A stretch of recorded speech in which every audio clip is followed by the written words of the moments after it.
오늘 우리에게 주신 하나님의 말씀 민수기 35장의 말씀입니다. 민수기 35장 1절에서 34절까지 말씀입니다.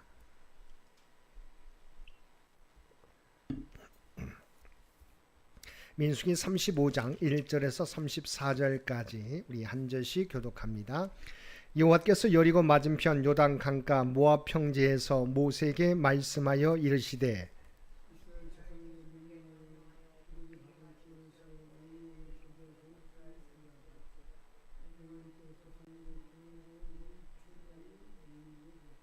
성읍은 그들의 거처가 되게 하고 초장은 그들의 재산인 가축과 짐승들을 들 곳이 되게 할 것이라.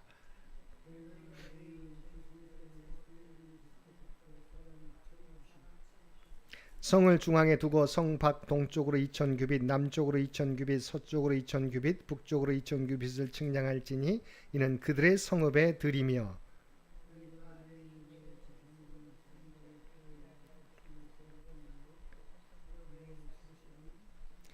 너희가 레인에게 모두 48성읍을 주고 그 초장도 함께 주되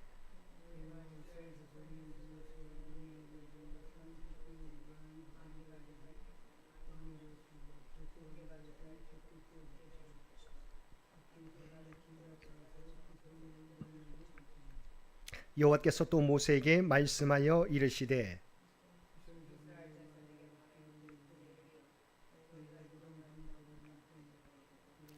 너희를 위하여 성읍을 도피성으로 정하여 부지 중에 살인한 자가 그리로 피하게 하라.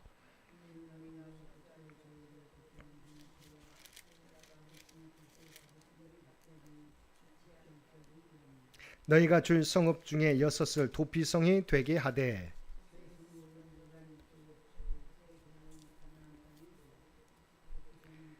이 6성읍은 이스라엘 자손과 타국인과 이스라엘 중에 거류하는 자의 도피성이 되리니 부지 중에 살인한 모든 자가 그리로 도피할 수 있으리라.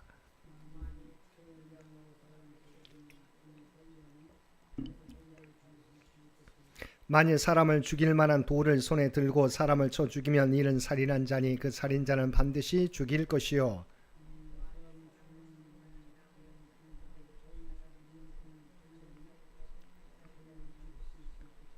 피를 보복하는 자는 그 살인한 자를 자신이 죽일 것이니 그를 만나면 죽일 것이요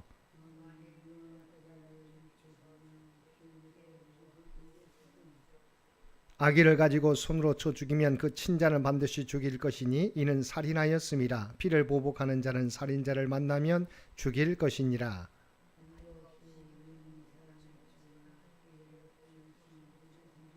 보지 못하고 사람을 죽일 만한 돌을 던져서 죽였을 때 이는 악의도 없고 해하려 한 것도 아닌즉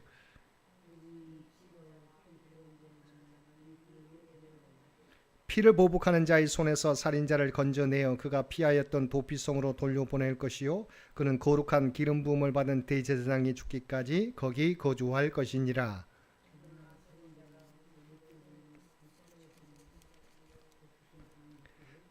피를 보복하는 자가 도피성 지경 밖에서 그 살인자를 만나 죽일지라도 피 흘린 죄가 없나니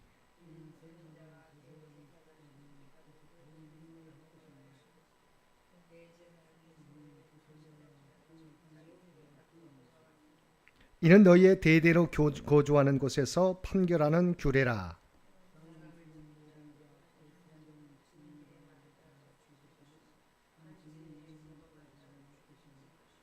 고의로 살인죄를 범한 살인자는 생명의 속전을 받지 말고 반드시 죽일 것이며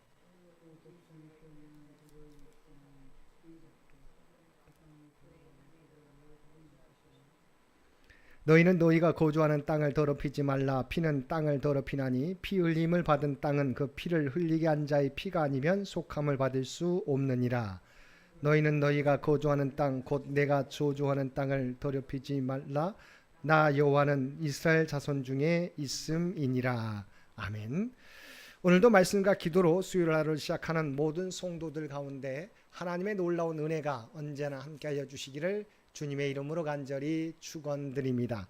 오늘 살펴볼 말씀은 민수기 35장의 말씀입니다. 1절에서 8절까지 말씀은 이스라엘 백성 중에서 레위인이 차지할 성읍에 관해 기록하고 있습니다. 레위인은 본래 오직 성막 봉사를 위해 하나님으로부터 구별되었으므로 기업 분배에서도 제외되었습니다. 그리고 레위인은 하나님을 그들의 기업으로 삼아 생활하도록 하였습니다. 그러나 레위인에게도 그들이 거주할 거주지와 그들이 소유하고 있는 가축을 사유할 초장은 필요했습니다. 이에 하나님께서는 이스라엘 각 지파들이 차지한 기업으로부터 48개의 성읍과 그 주위에 있는 초장을 레위인들에게 주어 거하게 하신 것입니다. 이로써 레위인들은 다른 지파처럼 한 곳에 모여 살지 못하고 온 땅에 흩어져 살아야 하는 처지가 되었습니다. 레위 지파는 비록 전국에 흩어져 사는 처지가 되었지만 하나님을 위해 봉사하는 일을 맡았을 뿐만 아니라 이스라엘의 종교 생활을 담당하였습니다. 2절에 보면 하나님께서는 이스라엘 백성에게 그들이 얻은 기업에서 레위인들에게 거할 성읍들을 주라고 하셨습니다. 이것은 이스라엘 모든 지파가 거하는 곳에는 반드시 레위인으로 하여금 그곳에 거하게 하라는 말씀과 동일합니다. 이런 하나님의 말씀에는 중요한 의미가 담겨 있습니다. 첫째는 하나님의 백성으로서 언제 어디서나 하나님 중심의 생활을 하라는 명령인 것입니다. 둘째는 이스라엘 백성들로 하여금 자신들 속에 거하는 레위인들의 생계를 책임지도록 하신 것입니다. 7절에 보면 하나님께서는 레위인들에게 모두 48개의 성읍을 주셨습니다. 그런데 이 48개의 성읍은 한 곳에 모인 것이 아니라 12지파의 기업에서 골고루 분배해 준 것이었습니다. 결국 레위인들은 이스라엘 백성이 거주하는 모든 곳에 골고루 분포하여 거주하게 되었습니다.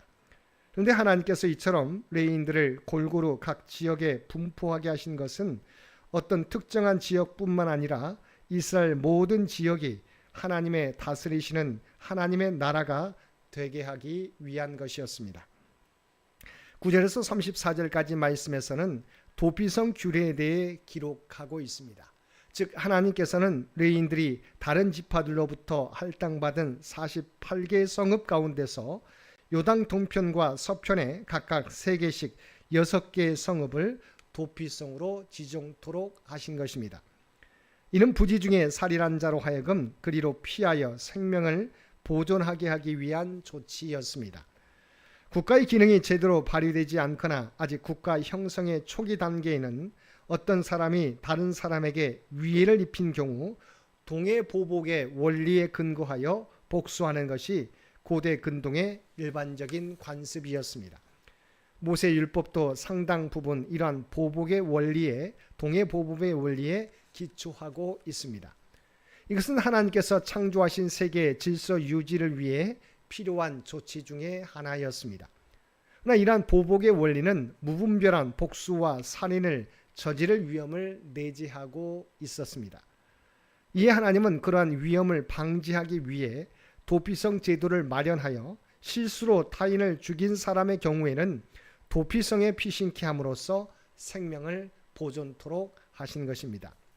따라서 도피성 제도는 인간의 생명을 귀히 여기시는 하나님의 배려라고 할 수 있는데, 이러한 도피성은 죄로 말미암아 죽을 수밖에 없는 인간의 도피처가 되어주신 예수 그리스도의 십자가를 상징한다고 할 수 있습니다. 11절을 보면 하나님께서는 도피성을 정하여 부지 중에 살인한 자가 그리로 피할 수 있도록 하라고 명하셨습니다. 이처럼 부지 중에 살인한 자를 위하여 지정된 도피성은 단지 하나님의 자비를 보여주는 곳일 뿐만 아니라 하나님의 공의를 나타내는 곳이기도 합니다.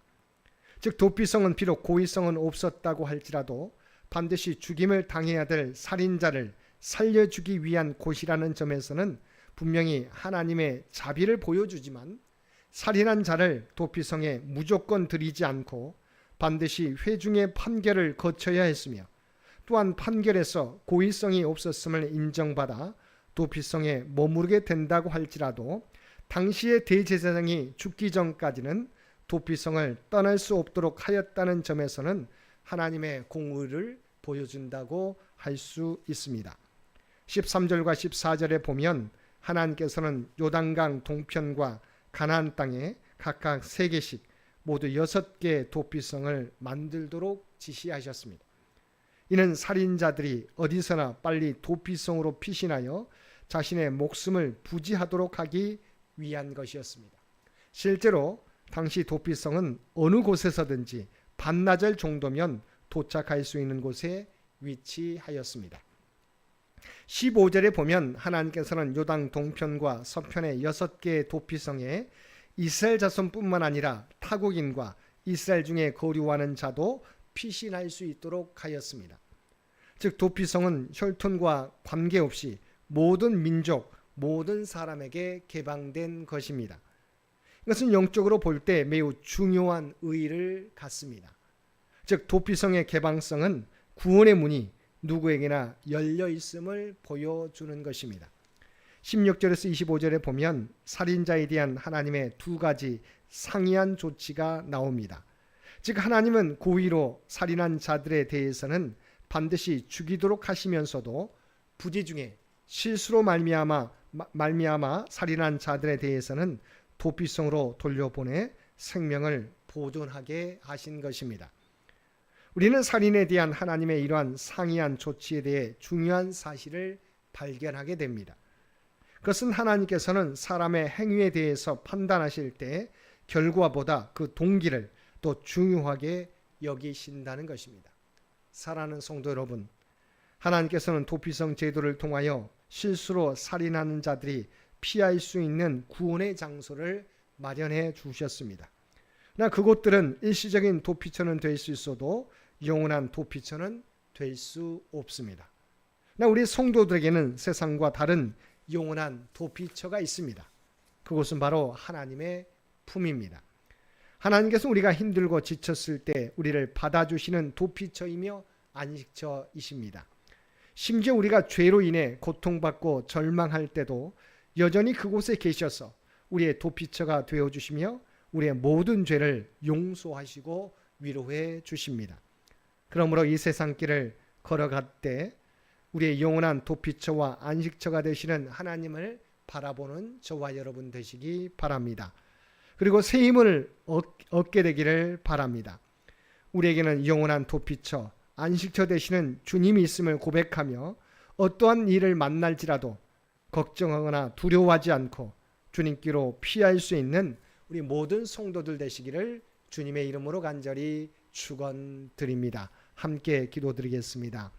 사랑 안에가 충만하신 아버지 하나님, 우리의 영원한 피난처는 우리 하나님이신 줄 믿습니다. 우리가 어떤 일을 만날지라도 세상을 의지하기보다 하나님을 의지하며 하나님께로 나아가는 저희들 되게 하여 주옵소서. 그리고 우리의 삶의 중심이 언제나 하나님이 되게 하여 주옵소서. 오늘도 우리에게 복된 하루를 허락해 주신 것 진심으로 감사드립니다. 이 나라 이 민족을 기억하여 주시고 오직 하나님의 뜻 가운데 통치하시고 인도하여 주시기를 원합니다. 오늘은 전국 지방선거일입니다. 아버지 하나님, 귀한 일꾼들이 선출되어서 각 지방을 잘 이끌어갈 수 있도록 주께서 친히 역사하여 주옵소서.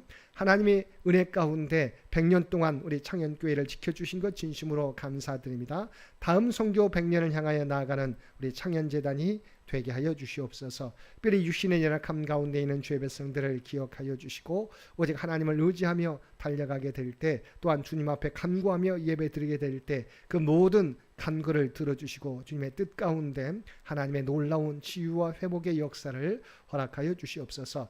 특별히 김영길 집사님, 지난 월요일 방광의 종양으로 수술을 받고 회복 중에 있습니다. 아버지 하나님, 모든 치료 과정 가운데 주께서 친히 역사하여 주옵소서. 하나님의 놀라운 회복의 역사를 허락하여 주시옵소서. 사랑하는 자녀 손들을 위해 기도드립니다. 아버지 하나님, 믿음을 보기 힘든 이 시대 가운데 우리 모든 믿음의 자녀들이 믿음을 잃어버리지 않게 해 주시옵소서. 늘 하나님을 의지하며 하나님의 말씀 위에 자신의 삶을 세워가게 하여 주시옵소서. 또한 하나님이 주신 꿈과 비전을 가지고 준비하며 나가게 될 때 하나님의 지혜와 능력으로 하나하나 성취하며 하나님의 뜻과 영광을 드러내는 귀한 자녀들 모두 되게 하여 주옵소서. 오늘 또 우리에게 복된 하루를 허락해 주신 것 진심으로 감사드립니다. 날마다 주님과 동행하며 살아가는, 또한 우리가 하나님의 구원받은 백성이라고 하는 정체성, 세상의 소금과 빛이라는 정체성을 잃어버리지 않게 하여 주옵소서. 오늘 또 우리가 발을 딛고 살아가는 삶의 현장 가운데